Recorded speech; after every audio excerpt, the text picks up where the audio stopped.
So we moved Tulip over to her new house next to Stormy yesterday. So she spent yesterday, last night, and today hanging out, getting used to everything. We did move over her familiar things, her favorite sticks, her dog house, and her wooden deck, lots of her favorite toys and things like that.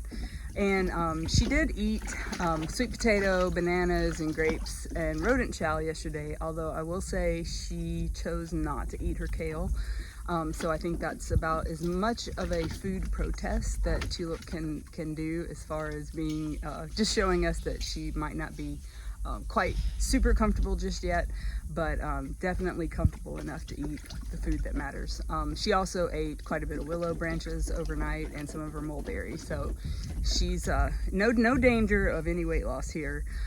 So we're just watching her carefully, letting her get accustomed to being over here, and this is gonna be great. Sam and Frodo are still having to spend some time hanging out with either Tulip or Stormy so they can get some exercise and run around and act like the crazy babies that they are. We will be moving them into Tulip's old enclosure, but we have to put a roof on it. We had to take those roof panels off to be able to get Tulip moved over. So as soon as that's done, they'll have their own space. And once they have their own space, sort of our game plan and how we like to do raccoons is they'll start spending all day and night outside in that enclosure.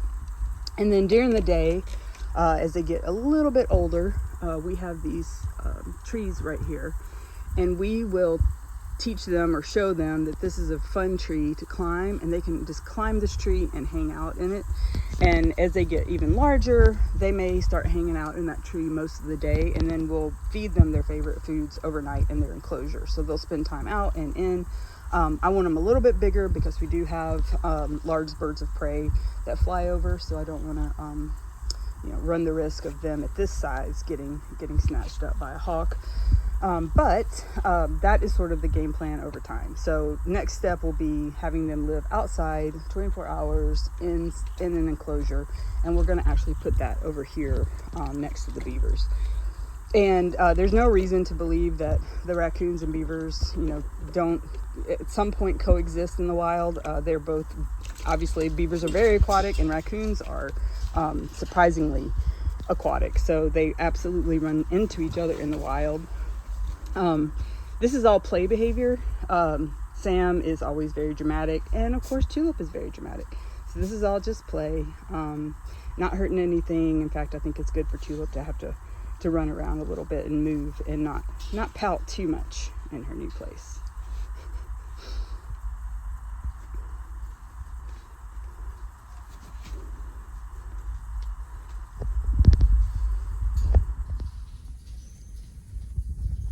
You gonna be okay, honey? I think you're gonna be okay.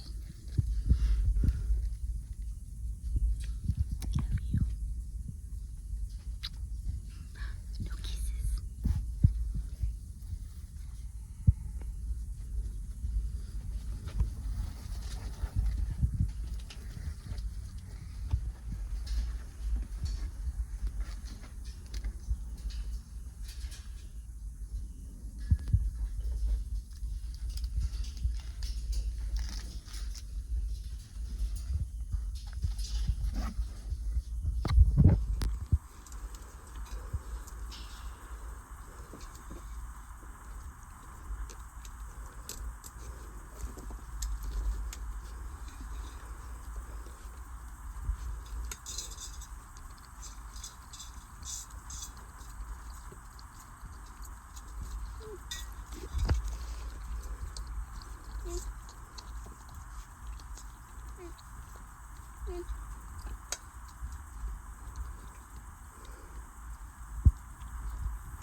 Look at you.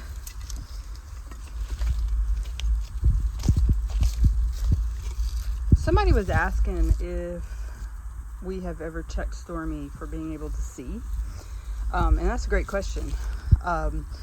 Beavers have horrible eyesight, even under their best of circumstances. And we have had a beaver that we have suspected was completely blind. But Stormy does not indicate that she is totally blind.